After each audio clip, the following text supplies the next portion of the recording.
fucking gangbangers in court are sweating bullets. Niggas in there that probably just came to watch this fucking trial. It's like, yo, you better not say my name next, man. The feds been on me. 6ix9ine is comfortable. That nigga right there. Like, like, yo, that nigga's cooling right now. He's cooling on the stand, bro. Cooling, bro. Okay, so if you wonder how he's doing, he's chilling. So he's yawning, stretching. Nigga sound like he's in a yoga class, goddammit. It said it's unclear how he's gonna react under cross-examinations by the lawyers for R. Nuke. Oh man, oh man. Alright, which is true. He's gonna get grilled and seen as a liar and a fake because their lawyers are saying nobody kidnapped you. This was all a fake stunt. What the fuck is you talking about? Right? So they're gonna really get at it when they cross examine. Let's keep it going. Hold on.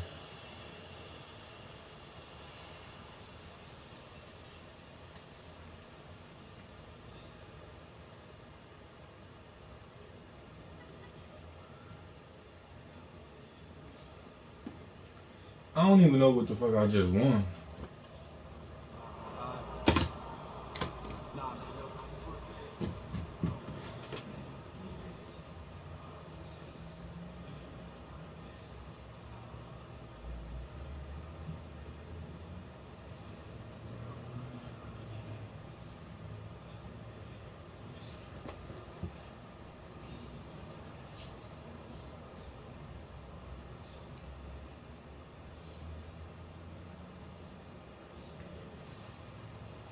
I don't even know what trophy this is, bro.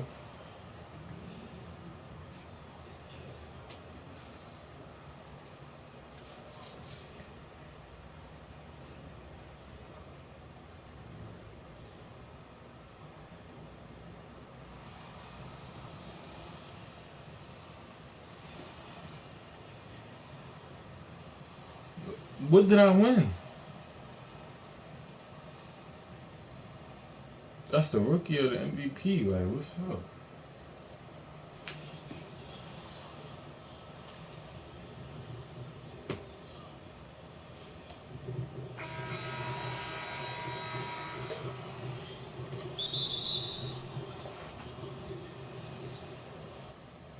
Hold on.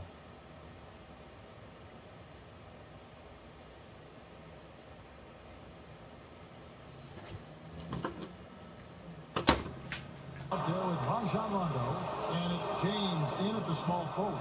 Outside, Walden. I don't even know what the fuck I just won, bro. Man, bogus shit.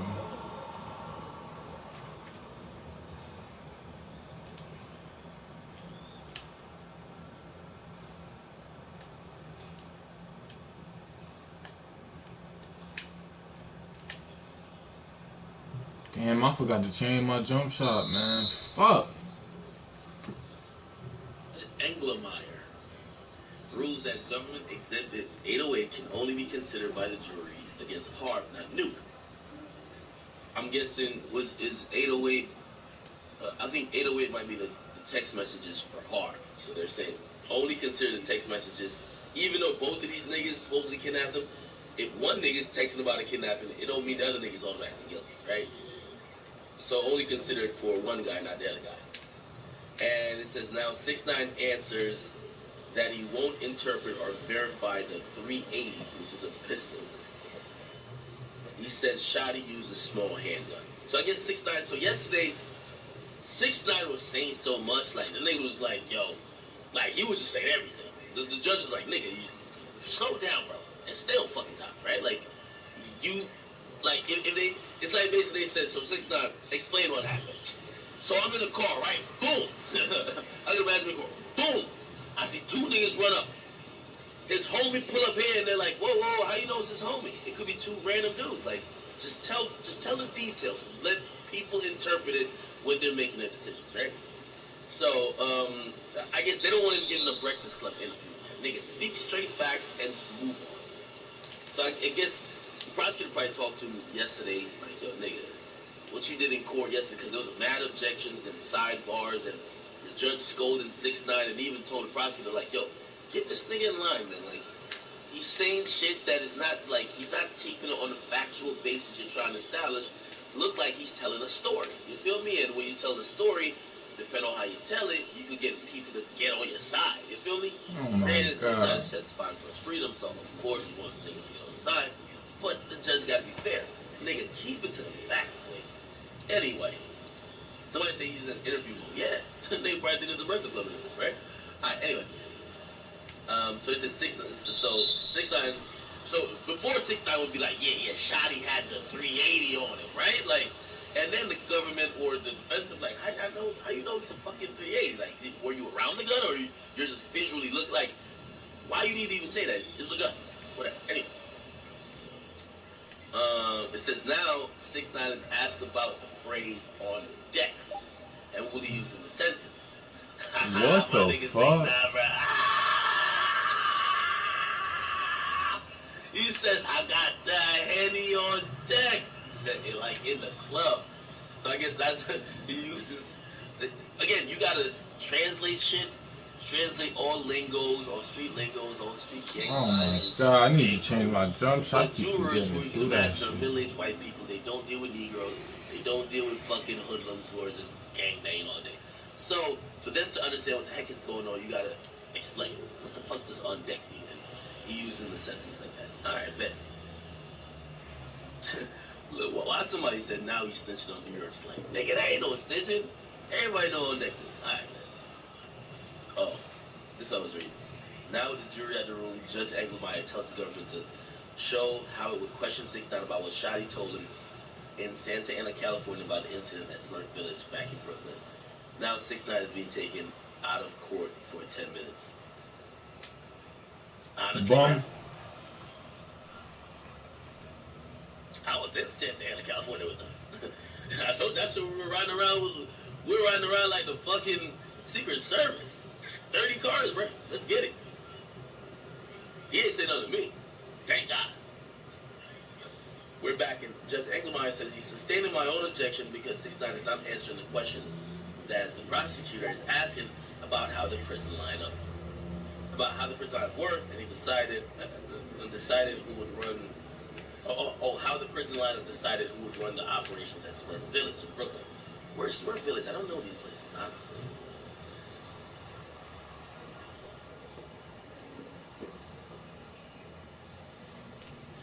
You see, here's the thing. The testimony of 6ix9ine, they also want him to bring some prison niggas into the mix.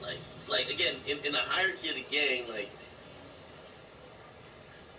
6ix9ine is like a crack or whatever. Something I forgot the name of, like the little peewee of the gang. Bum. Nigga, they want the fucking lieutenants, 5-star generals, the godfathers, and a lot of them are in jail. So even though 6ix9ine is saying shit, that they want him to connect it to. Okay, so why did this happen? Who made the call? Tell us who made the call, right? Okay, hold on. Come on. Bum. Oh, now 6ix9ine says he offered $50,000 for someone to rob Harv. This is after Harv carjacked him and kidnapped him. Hey, who the hell put this? Whoever is Internet Thug said you snitching. Oh wow. $50,000 that my friend Livingston, who goes by the name of DJ Academic, stole 10 Big Macs. You a snitch, bro. You snitching, bro. That's definitely snitching, bro. Bum. Come on, bro. You volunteered information that niggas ain't even asking. But yeah. I mean, well, I guess if you're playing in that arena, right? If a nigga kidnap you, low key, I'm surprised he didn't put $500,000 up for a nigga to rob him. I think that was light. That nigga kidnapped you, you were begging for your life, you had to hop out, run 10 blocks, hop in another car, you had concussions, all that, right? And the only thing you do is say, yo, I got 50 racks for anybody who robs him? I don't know, man. Well, I ain't getting it. What I know. So let me read the last two. Now, a wiretap call with Mel Murder reviewing 6ix9ine's interview on Power 105 where he said Treyway was a fraud. He must be on drugs. You gonna go on social media with it? I feel kind of pressed.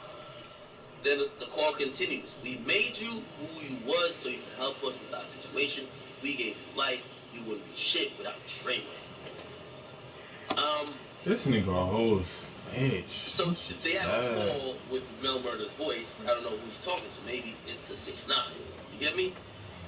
If you look through court documents early on, they said there was a similar conversation like this that was had between Mel Murder and Shotty. But I don't know if it is Mel Murder and Shotty on the phone or Mel Murder and 6ix9ine. Hopefully, homie keeps updating at the speed. Hold on. Well, you won't hear. Bum. I think if Shotty was on trial, maybe you hear some of that wiretap. Right? Or like I don't know what she gonna hear, honestly. They could play anything. Truth be told, right? Because they're playing wiretaps not to show, it's to show how 6ix9ine, how people are confirming that 6ix9ine was part of the gang, blah blah. It's not to show why 6ix9ine is cooperating. Like that's not on trial, right? Here we go. Got another tweet. Here we go.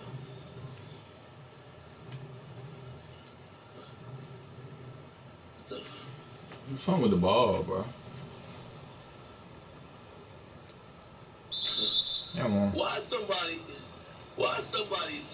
look at this. Now 6ix9ine says these jacket never stole. Yo, who is this fake inner city press? Nigga, I read it at first like, what? Nigga, I was about to get my phone like, wait, let me go tell the real story. Like, I'm like, y'all think Takashi be saying? Bruh, I'm Whitney Houston. And I'm like, that's a joke. I can tell jokes. I'm like, relax. He was a whole snitch too.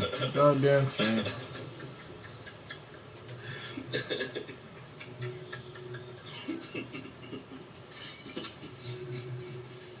It's a joke. I kid. Relax. Alright.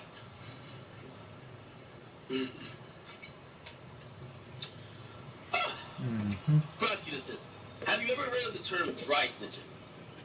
6ix9ine says it's a term on the street. Snitching without snitching. It's like, and the judge says, we don't need to hear any more of the answer. But what was said is received. Damn, the judge is so fucking frustrated, bro. The judge is just cutting that nigga off mid-sentence. Right? You get me? Like, basically, the answer to have you ever heard of dry snitching? The answer, like, they ain't say define it. Right? They just said, have you heard of it? Yes. If he wants to say define it, now you define it. It says, have you heard of it? Yeah, I heard of it. It's a term on the street. It's like snitching without snitching. It's like, they're just like, yo, bro! We ain't ask you all that!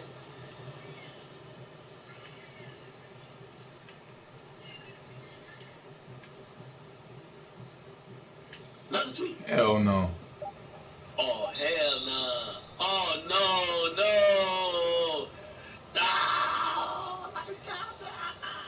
Why they bringing up these niggas? Oh, man. Who is Jim Jones? He's a retired rapper. Wait, did Jim really retire? Because I thought he dropped the album last year. You said, the question is he a member of 9 Trey? Yes. Oh, don't say it. Hey,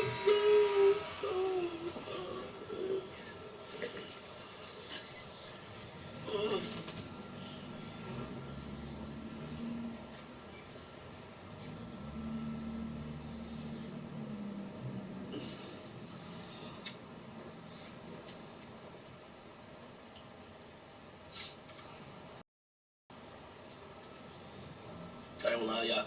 Next tweet might be like, who's DJ Knips? Not that, like, get out of here, nigga. Oh shit, another tweet. The next call. Okay, they're playing wiretaps now. Wiretap time. Jesus Christ. The next call. Every time you look at it on YouTube or World Star, you see Shotty with the shit.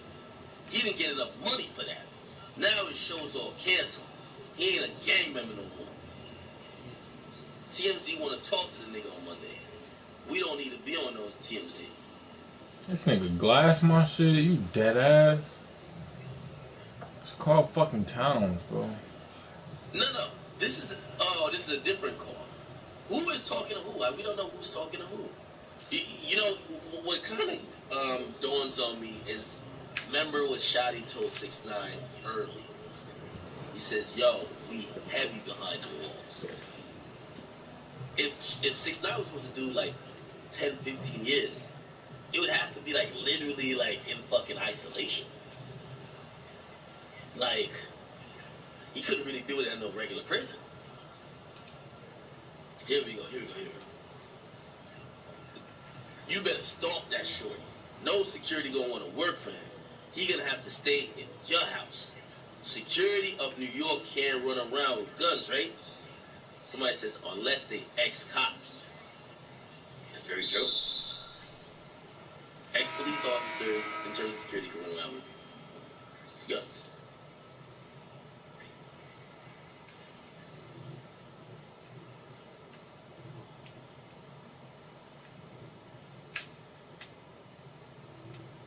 Hey, why are you double teaming, bro? I didn't even do nothing.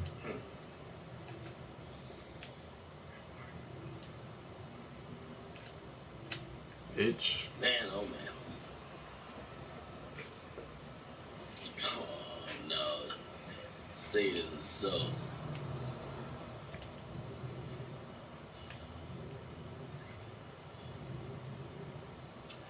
Hey, I'm gonna say something, and I'm saying something purely as a fan, not as a grown man and a music critic. My favorite rapper coming up, like I came to the US in 2001. Yeah, I started seeing like some of these rappers. I didn't really, I guess maybe I'm one of those niggas where if I didn't start with your career, like I'm never the guy who like, oh, everybody loves Jay-Z right now, so like I'm the biggest Jay-Z fan. It was like, all right, that's like a different era wave, right? But like the game came in and like I really fucked with him. You know, it was him at 50. I like him God too. damn. But I ain't gonna lie to you, despite the and I've realized over the years, gang shit is so destructive. But I ain't gonna lie, when a nigga rapping some good shit and throwing up them signs, that should be looking cool as a motherfucker. I'm being honest. Again, I'm speaking as a fan and what I used to only see this shit as a kid. Fucking gang sign look lit. Right? Like this shit look lit. Talking that shit, you look tough, like the bitches love it, like it looks lit. Till you understand, right? This all looks lit. Okay, damn, I'm bad at matching. You mean all I gotta do is wear like one color? Oh man, bro, I'm just being honest, bro. If y'all act like some of that, it's just like I understand why kids probably think what Tay-K did and rapped about it is cool. It sounds cool till you see the nigga he killed, and you see a nigga with a bullet hole through his stomach and his intestines leaking out. It's not cool no more. But just seeing him in the video, fuck a beat. I was trying to beat a race, and he throwing up a million gang signs all day. That shit does look cool a little bit, bro. That's why niggas like that shit. Y'all niggas can act like y'all don't, but let's be honest. Y'all niggas be do. Y'all do like that shit. Let's keep it trill. Right? Let's keep it trill. It ain't cool no more when a nigga gets sentenced either. But for those moments, the hit songs are coming in, and you're believing that imagery, and you start thinking, shit, some of y'all probably wanted to think y'all on that TK shit.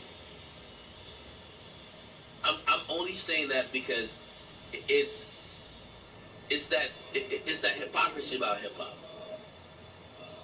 We love murderous rhymes. I told you, I played this song yesterday. You heard Lil Baby hopping out the cars, we busting at ops. It's all cool until we were reading a fucking indictment and the nigga testified, oh yeah, Shotty hopped out the car and he busted at the ops. We're like, oh, what a fucking dumbass. That's what we're saying now. But in a song, oh, that should sound lit. Oh man. The hypocrisy of hip hop. It sounds good, we love it. Man. If niggas are faking it, we don't like them. But if you do it, which really there's no smart way to do it and not get caught. Unless you just stopped, right? And you rapped about past life. If you do it, you're fucking idiot. Right? Anyway. More tweets.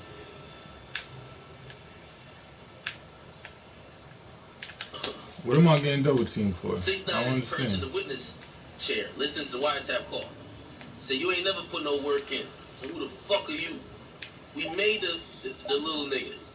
We can break the little nigga. We gonna paralyze him. 6ix9ine put his lean. No wait. 6ix9ine put his leans his chin on his palm. I'm guessing he's like listen to the call like this, right? Okay, fine. Hold on. In reality, this is some of the parts that you can imagine they played for 6ix9ine. Like, yo, bro, I ain't gonna lie to you. I think the super violent part's about to come up now. The super violent part's gonna come up. Only thing I would say, oh shit, here we go.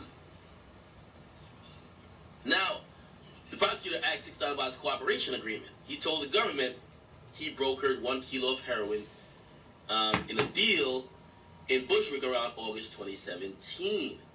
He said he also sold heroin and marijuana in 2015, and he got 5 days of community service.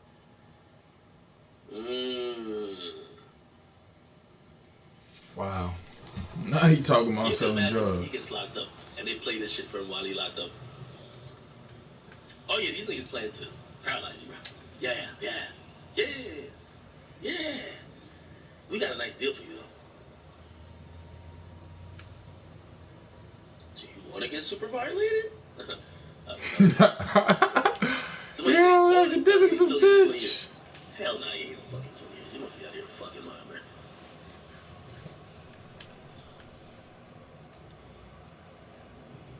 "6ix9ine, I punched the guy in Times Square with shot him. And in Houston, I grabbed a fan by his jacket. The case is still pending, I think."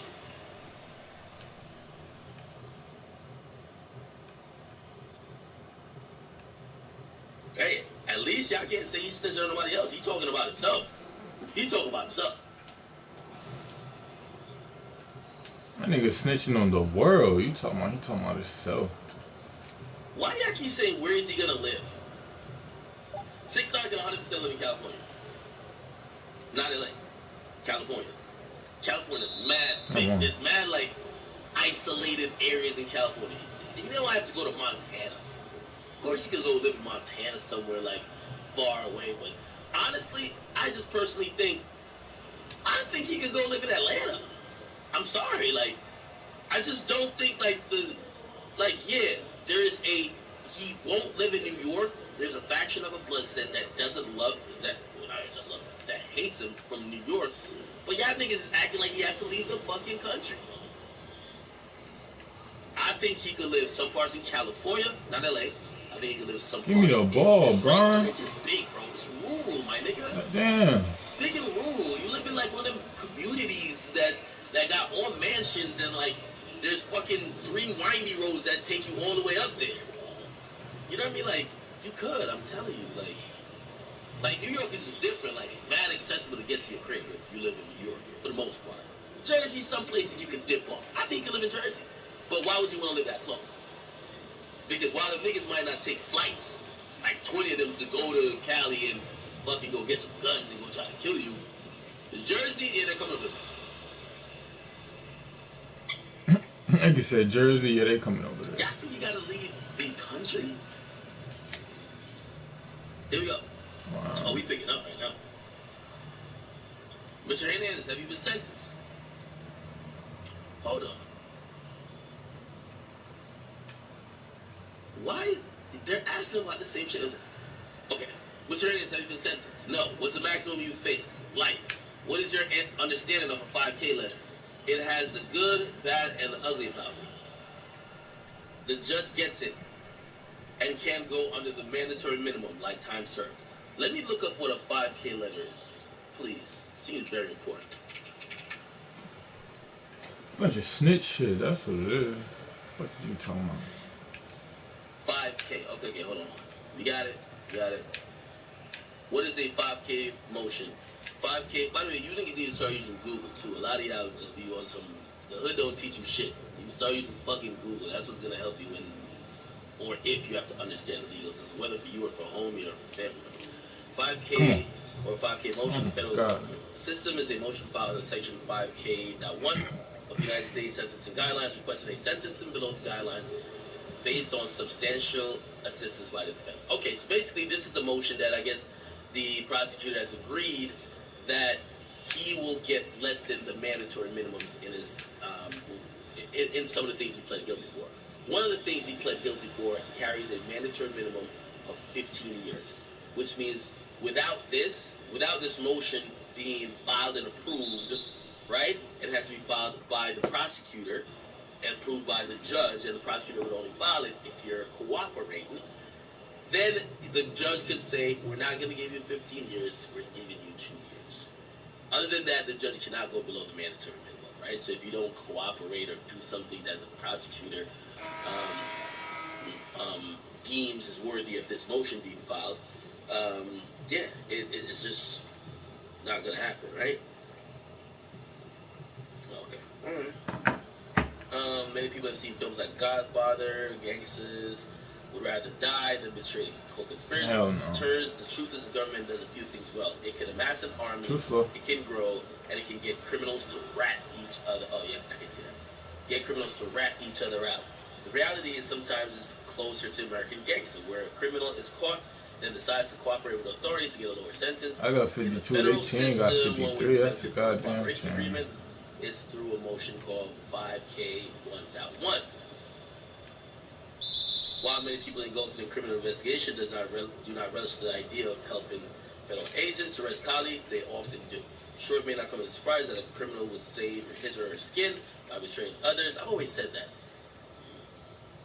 If you choose to do crime, your moral compass is a little bit off already, right? Like, if you feel like shooting at niggas and trying to kill niggas or rob niggas is cool, you already ain't the most morally sound dude. Like, at what point, like, I'll kill everybody, but these niggas who I killed them with, I will never tell on them. There's no honor among thieves. Very famous line. Anyway, I've always thought that, but people say the street codes matter for so much. I don't know what the fuck. I'm not street. So I guess I didn't get the code. I guess I didn't get the code. Alright, anyway. Back to the tweets. Hopefully we get some. Oh yeah, we do. We got a new one. Let's go. 69. Without a 5K1 letter, the minimum I could serve, this is what I'm saying, would be 47 years. Oh yeah, one of the charges is 47 years. I'm getting double teamed, bro. One is like 15, and a couple are 5. But since the biggest charge, if it's a mandatory minimum, the minimum would be 47 years. I'm about to get double teamed right now. Nigga offer you 47 years. Just shoot it. Fuck. Did you blame 6ix9ine when they said, so 6ix9ine, where were you on the night of blah, blah, blah, blah? Yo, I was here. He came out. He had the gun. He had the red shoes on. He had his lace on top. That nigga had like something sticking out of his pocket. It was a Glock 38. It was this. It was that. Wait, his phone rang. The number was 953. Yeah, nigga. Nigga, I'm stitching like, hey, yo, nigga, you got to stitch like James Harden dropping 40-point games. Yo, 47. Say less. Bang. Yo, 6ix9ine probably had the whole transcript of the fucking kidnapping before they got to do the thing. Like, he said this to me, I said this. He said this, I said this. He grabbed me, he's play by play, baby. Play by play, baby. He's have to serve 47 years. Government, no further questions. They have done questioning 6ix9ine, at least the government. Now, cross-examination. First question on the cross-examination. You're testifying to get the 5K letter or to help the government. Nigga said a little bit of both. Oh, okay. By the way, the prosecutor has to have trained 6ix9ine. The prosecutor and 6ix9ine's lawyer. They got to train 6ix9ine how to answer all these questions. His testimony needs to be effective. If his testimony ain't effective, the government might be like, yo, you was on the stand trying to cap. You feel me? Okay, let's go. I said something. Now, Mac lawyer Alex Hood is emphasizing that 6ix9ine attempted murder. Well, that 6ix9ine's attempted murder was with Shotti, not with his client. What the fuck? I missed. Yo, they be on some bullshit. I just been doing the same thing for 20 minutes. Was with Shotti, not with his client. What? We probably gotta wait for the next tweet to figure out what the fuck that meant.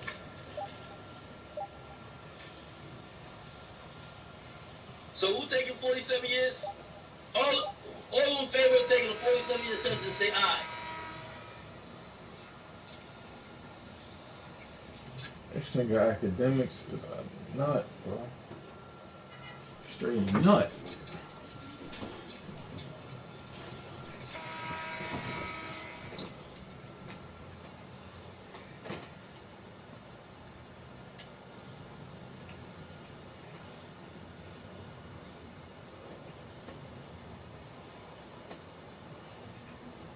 Somebody said they're not even taking. They're not even trying to.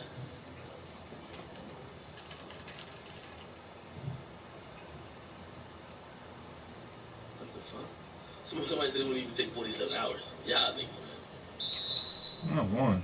Homie gotta tweet a little bit faster, bruh. I don't get it. I'm trying to understand what this means.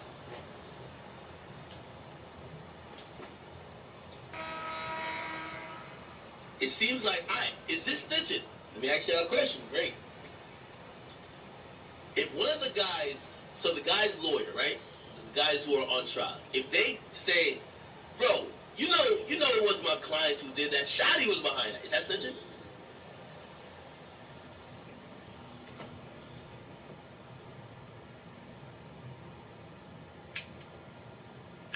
Because I'm reading this, it says, the defendant's lawyer is emphasizing that 6ix9ine's attempted murder was with Shotty, not with his client. Oh my god, I'm getting triple teamed. Look at all these niggas.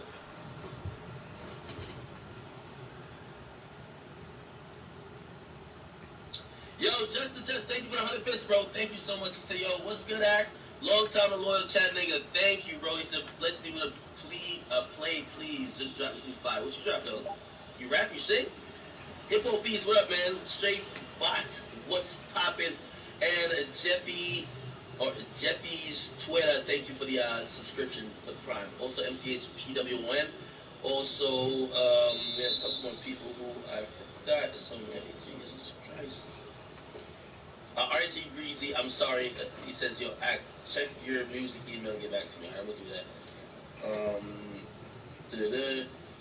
Nasif had said, he said, yo, after a while, this gangster shit becomes corny when you grow up. I won't say it becomes corny because, like, rap is all about building an image. And when you buy into that image, like you like believing like niggas are. I think that's one of the things that drove people to 6ix9ine. Like when he was acting like, yo, I'm untouchable, like ain't nobody could do nothing to me. It was like, oh shit. And then every single time, like, oh, you definitely gonna get fucked up here, Chief Keef. You definitely gonna get fucked up here, YG. You definitely gonna get fucked up here, Houston. You know, and when nothing happens, or maybe it happens in the opposite way, you like, oh shit. This is like. This guy is like defying the odds, like Superman, until something does, right? Like, you know, I think people still want to believe in that, like, almost heroic, like, super tough gangster image. But it doesn't become corny because, like, bro. After a while, you kind of get that. If someone seems too tough, they're either fucking frauding or they just haven't met the right person, right? Refresh. Stop double teaming. Cross-examination. After the robbery in Times Square, where you videotaped all the guys in the lobby, murdered all of them, Shotty threw the gun in your lap, and you said, you're too famous to hold a gun. 6ix9ine says, no, I said I'm too famous to get out the car with a gun. Oh, shit. Oh, shit. Oh, man. All right. 6ix9ine puts out Mexicans on the map. Hey, do the Mexican population survive with 6ix9ine despite what happened? I heard some people say, man, we don't give a fuck about that snitching shit. Listen, Mexicans gonna hold Mexicans down, and he's still one of us. You feel me? What do y'all feel about that? Yeah, we waiting for some more tweets. Just thank you for the 100 bits. He said, I'm not gonna waste your time from trash roast me. Yo, we're not gonna be listening to any music right now, though. I gotta be honest with you. So, you know, maybe later on, as we kind of like tone down the stream, but like we're pinned to this shit right now. Midas McGuire, man, thank you for the 100 bits. He says, yo, when the gang saw Shotty on TMZ shooting, and 12 let that go, they should have known it was deeper than the surface. And I agree. Like, right? Like, bro, there's mad video of you doing some shit and niggas didn't lock you up yet. You feel me? Academics intern. What up, man? Thank you for the subscription. Alright, bet. You don't also trish me out. Put me back in the game. I only got 70. So let's go back to this robbery. So they supposedly robbed some guys in Times Square at the lobby of This Is 50. The entrance or the ground floor of the This Is 50 building. And essentially, they get in the car, they're leaving, and they give 6ix9ine the gun and tell him to get the fuck out the car. And he has to take the train home. Keep in mind, he's mad famous. He has to take the train home with the gun. Imagine being like one of the most recognizable faces in New York, got tattoos all over your fucking face. They kick you out the car. They don't even call you a fucking Uber. You have to take the subway back home. Right? And I'm guessing, which kind of is smart, say somebody called the cops right away and the cops responded and they pull over the vehicle. Two things: you don't want 6ix9ine around, right? Because I don't think 6ix9ine was on the video, was he? So you don't want 6ix9ine around, and you don't want the gun around. After that, it would be like, okay, yeah, I won't have the weapon that we supposedly did it with. You just have a bunch of hearsay that we did some shit. So you get rid of both of them. Yo, 6ix9ine, get out Oh my god, get away. Have a loaded gun. You have They to be ODing, bro. Where did my mother ODing? In the middle of fucking Times Square, and you're one of the most famous niggas. And you know he don't wear like regular clothing. He be wearing red, blue, orange. You know what I mean? Shit. Then imagine if he runs into an op on the way home. Now he might have to use it, and now everybody know it. Bro, this is crazy.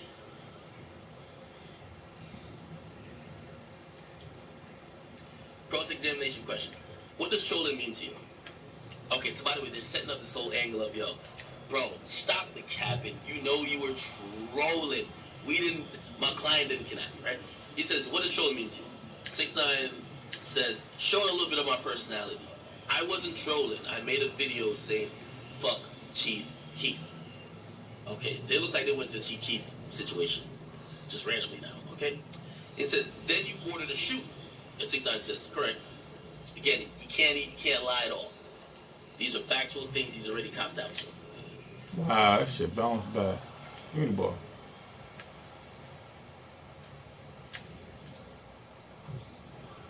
Okay. Damn it.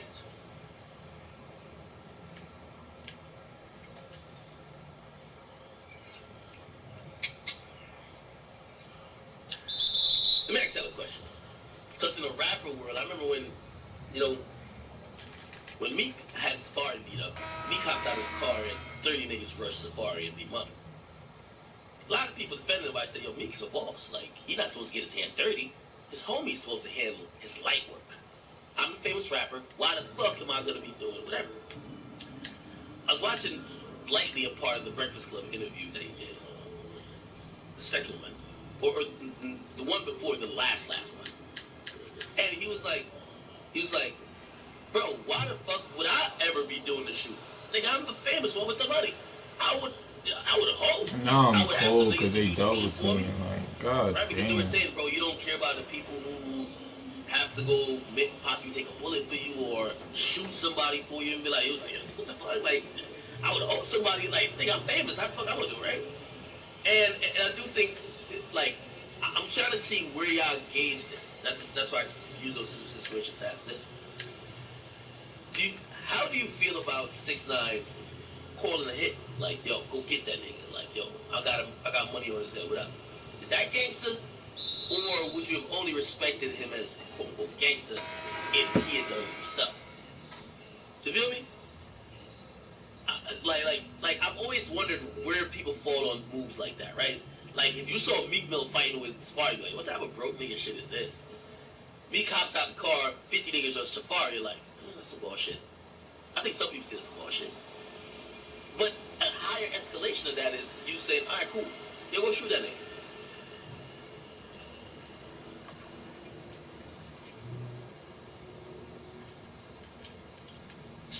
thinking that your favorite. When's the last time you seen your favorite rapper throw hands?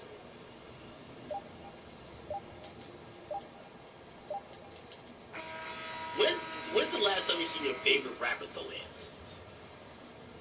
First of all, most of the glorified like thugs in the game, bruh, Meek rapped a lot. He said, I'm 170 pounds. I don't fight. You feel me? You heard Wayne. He said, pistol in my boxes. I ain't got time to box it. Bro, they tell you what it is. Like, even though he didn't say he was gonna let somebody else do it. But basically, like, he's saying he's not into fighting. Even though Wayne was kind of more saying, nigga, I'm into shooting. But shit, even in this, this is like a mysterious situation still. Wayne Bus got shot up. Whoever had beef with Wayne when Wayne Tour Bus got shot up, that person didn't shoot it up. They told another nigga to do it. But do we look at the nigga who made the call? Like, oh shit, that nigga don't give a fuck, or that nigga's gangster. I'm wondering, like, what do we call gangster or not? You get me? I don't know. It's not the academics a whole bitch, bro. New tweet.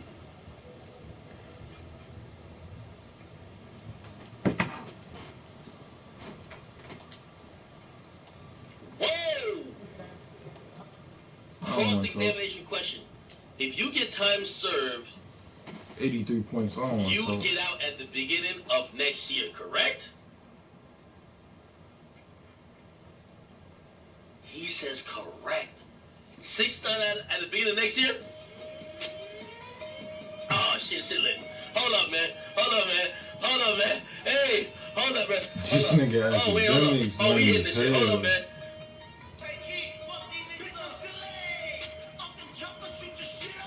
Just to show you, I could be 93 right now. Yo, that deal you signed? Nigga, of course he get extra credit right now. Fuck that. Nigga, they told him, write a 1-page essay. That nigga brought through a fucking thesis. This nigga wrote a novel. Feel me? You were gonna give me 47 and I could get 1? Who I gotta talk about? And I ain't changed my jump shot again. I ain't got nothing to say. This shit is crazy. This is day 2. I have a video coming out, fully breaking out day 1. It's a long stand or something like that against anyone. These are the last 2 niggas to take a plea. They put them on the stand and they basically had to create a factual timeline basis to back up why they have him there. They only needed to say them text messages that basically confirm that this was a robbery and kidnapping and that them niggas did it were from them niggas. Them niggas were in a gang. That's the RICO charge. And them niggas did indeed kidnap 6ix9ine. That's the only reason why they have him there. They have to get into mad shit before, just legally, because the defense team is going to rip it all apart if you don't. They got to get into create that factual basis and timeline to then have him say eventually those messages to establish motive. Why would them niggas want to kidnap me? Well, okay, we're all in the same gang, blah, blah, blah. He used to be my muscle, he used to be this. We separated here. We ain't fuck with each other. We were beefing internally. That's why they want to kidnap me. They were owed money, whatever it is.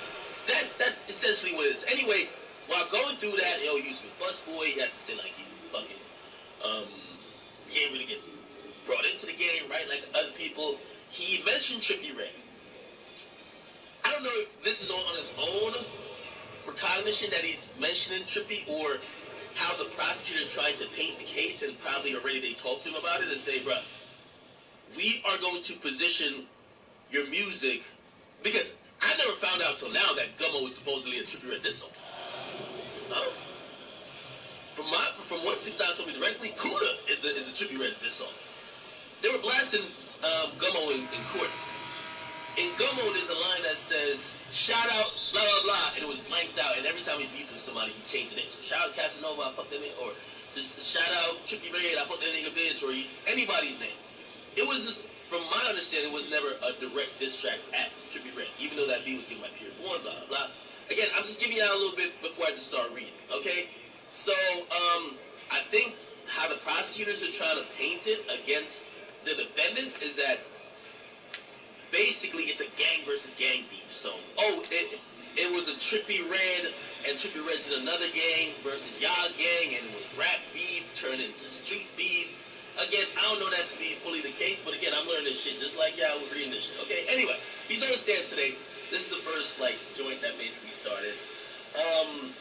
Again, salute to Inner City Press. So,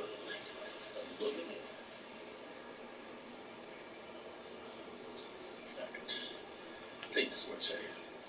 So basically, they're asking them like, yo, how the money situation, okay?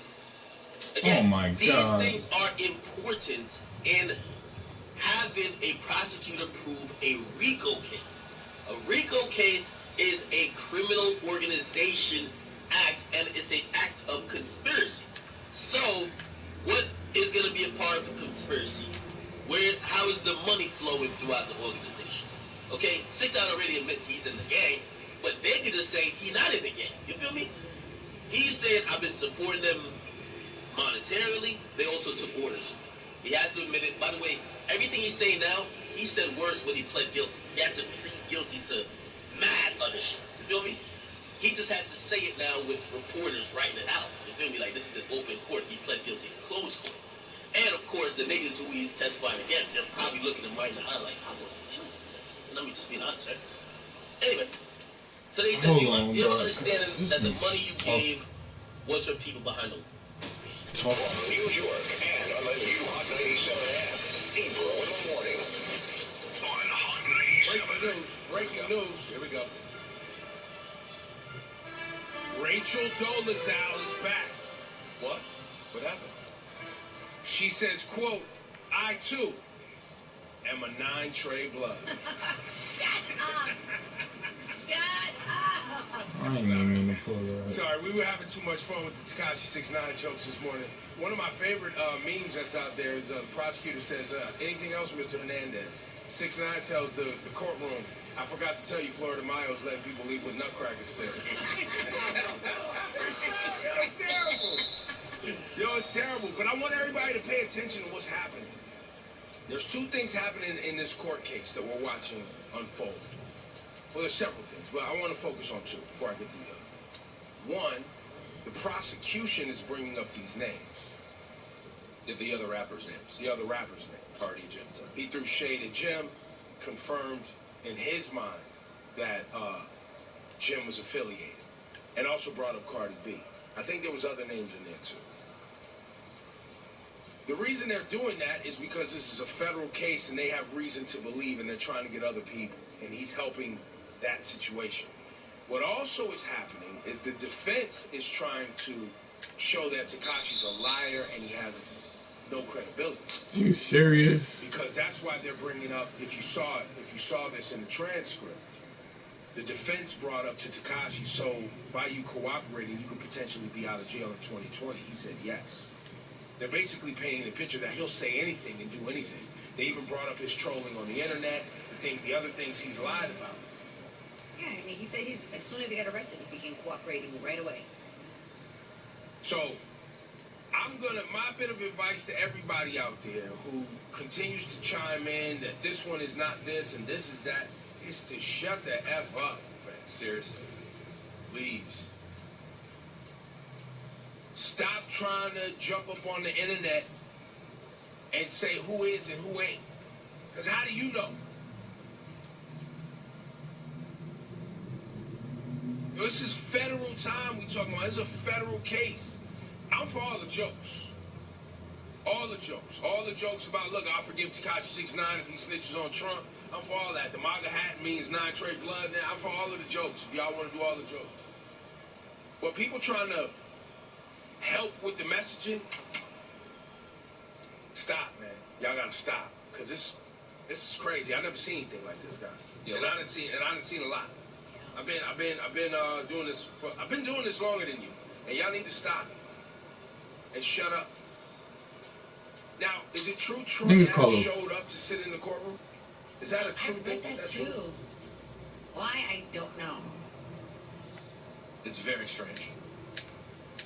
I was thinking about Troy Ave, because Troy Ave, there is a relation between Troy Ave and Tekashi. Meaning, like, Troy Ave, you know, decided his brand was going to be a certain lifestyle also. Now, I'm not questioning whether he had any affiliation at any point with that lifestyle. I don't know. All I know is the public persona was a certain way, right? And it played out really badly.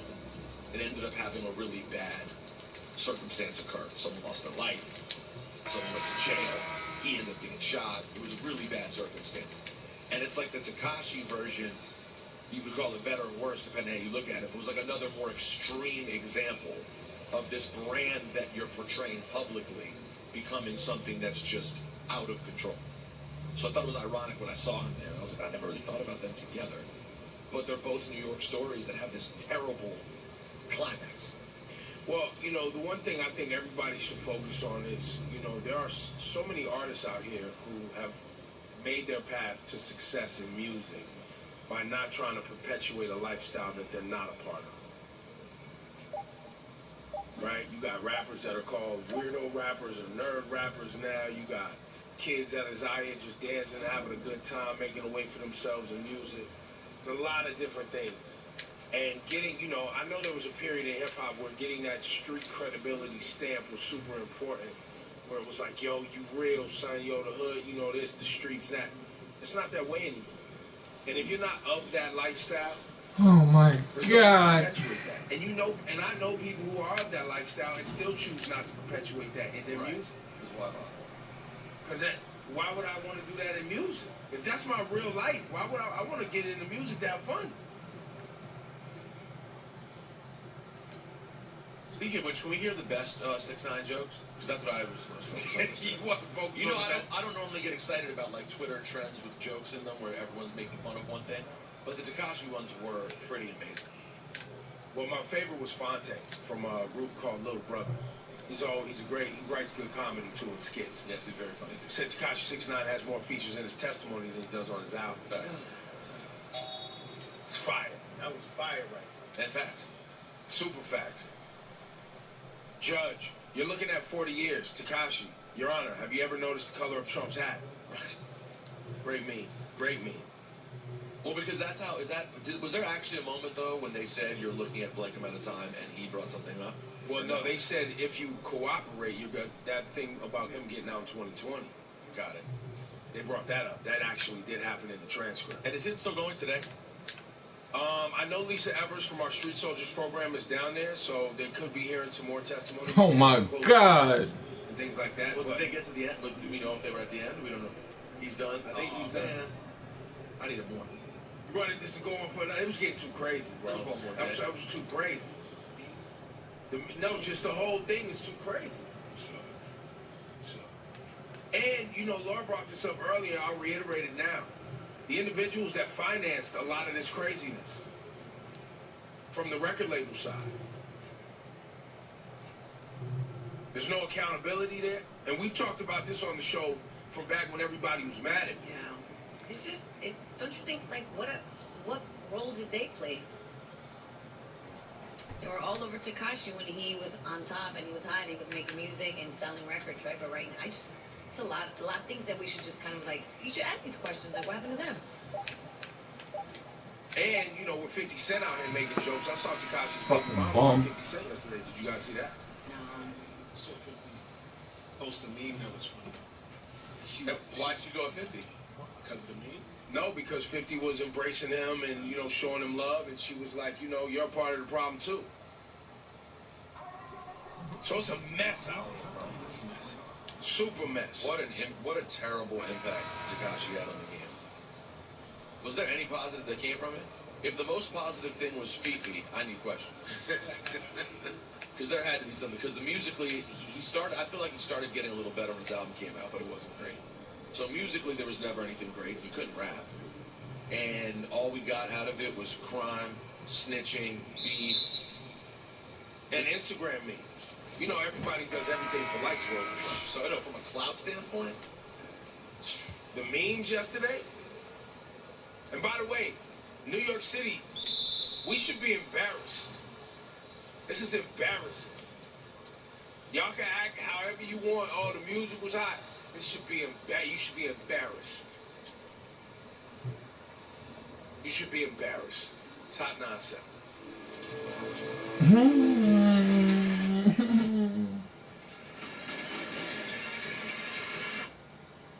There's this new game, Adventure Academy, and it's amazing. You're playing a game, but you're... What up? 9 describe. Well, that's enough for 6 9. I really do. I think Doc said a lot of self-serving things that Kawhi pointed at him and said, I want to play for you. That's very self-serving. When you say Skip Bayless, do you think it's the truth? There's a little truth even in a lie. Oh, so you're saying Doc's lying? That's not what I'm saying, Skip. Well, here's why I think. For me, how does Doc Rivers and the Clippers know that OKC is going to be willing to move a guy that has 3 years left on the contract that they just gave him 4 years at $130-something million? How would they know that? How would the Clippers know that Oklahoma City wanted to quote-unquote break up the team? Thank you. I believe Kawhi Leonard talked to Paul George. Paul George told Kawhi, bro, if you can get me up out of there, I would love to join you. Yeah. Kawhi relayed that message to the LA Clippers. Once that got back to Sam Presti, because Sam Presti said it was not true that Paul George had talked to him about they wanted to move on. Somebody's lying here, Skip. Sam Presti said that didn't happen the way Paul George said it did. Now, Doc Rivers said they knew that OKC wanted to break that team up. Somebody's lying here. Now, I do believe two things can be true, Skip. But in this situation, two things is not true. I believe Kawhi talked to Paul George. Paul George told Kawhi, bro, if you can get me up out of OKC, I'll come join you in LA.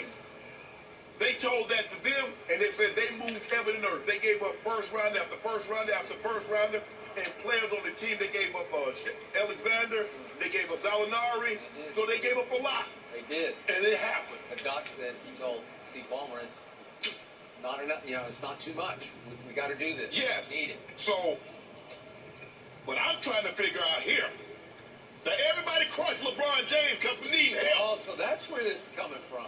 Now, now we get to your motivation. Now, I don't have enough help. We are top heavy and bleak. That's what he said. If I'm not mistaken, the LA Clippers went to the playoffs. I think they won 48 games. They took two games off the God damn, that's not a foul. When KD was going bonkers.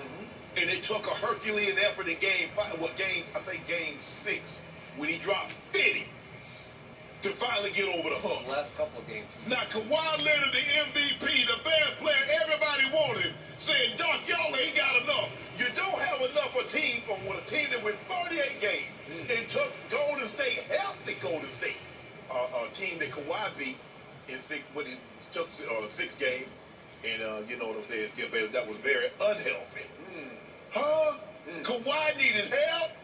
I don't want to hear nothing. You blame him? I don't want to hear nothing else. If LeBron James says, I want another point guard, and I want another person, I don't want to hear a person say a word. Because Kawhi Leonard went to a team that won 48 games before he got there and went to the playoff, and he said, Doc, y'all don't have enough.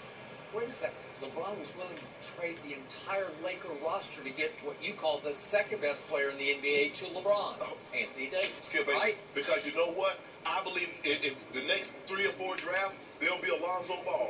There'll be a Brandon Ingram. There'll be a Josh Hart. I do not believe in the next 5 or 6 drafts you're going to find an Anthony Davis. A guy that can give you 26 and 12 by just getting up out of bed. And that's why we got him, and that's why we're going to win the chip. And we're going to bust the Clippers' head with Doc, with Ballmer, and we're going to see them dancing around, taking these L's. We're talking about the same AD, you would know this. 40 in the first half. Easy. 5, 6, was it 5? Was there 7? 7 years. And he had the sub-500. What was Paul George in Indy? I don't care about this. Is about Anthony Davis. And we got it. And he would and they go together like ketchup on a hamburger. Yeah. Here's the problem. Look, I love Doc. You know how much. Yes. And I do believe that number 2 pointed at him and said, "I want to play." What was the quote? "I want to play for you." Yeah. I believe that happened. Okay. Now, I don't know why Doc needs to tell these stories now, because he got number 2. It's over. You didn't, he did. Right. So what is the goal of telling all these tales? Are you just trying to... Oh, we got self-serving. Yeah, right? Is it self-serving? You're trying to height your legend Oh up. wow, this You nigga don't need dunked on to. Anthony Your legend Davis. speaks for itself. Give me the ball. But I do believe Doc was a huge advantage over your team. Yeah. It's like Doc Rivers. Wow, I'm getting double teamed. Dr. Frank, right? Okay. And I do believe it was I'm a still huge getting advantage double to the Clippers teamed. that they did not have LeBron James, because I don't Bomb. think number 2 wanted to play with LeBron. I believe Steve Ballmer, because it was reported Doc said, I love what you're doing. Well, Steve Ballmer. Okay. But I need somebody else. Mm-hmm. Now, this whole idea of this list, he said we had a list, but it was a mistake. We got lucky about our list because we had Paul George on there, but we didn't know we could get him. But we did know that Oklahoma City was willing to break up their team. No, they didn't. Skip. So all these free agents, because it's reported that he talked to KD, KD said nah. He talked to Kawhi, he said nah. Jimmy Butler said nah. But all these other guys that were going to be available, Chris Middleton, all these other guys, no, I don't want them. You want the guy that just signed last year, got 3 years left on his deal. Which seemed impossible, right? And I'm pretty sure number 2 and Uncle Dennis went to Paul George first and said, can you try to get out? Thank you. If you will, they'll trade for you. Thank you. And they're going to offer a whole lot to Thank you. That's how it happened. Yeah. Thank you for watching. You can subscribe here to get the latest from the show, and be sure to check out more of the best clips from Undisputed, or go watch a few other segments from our other shows on FS1.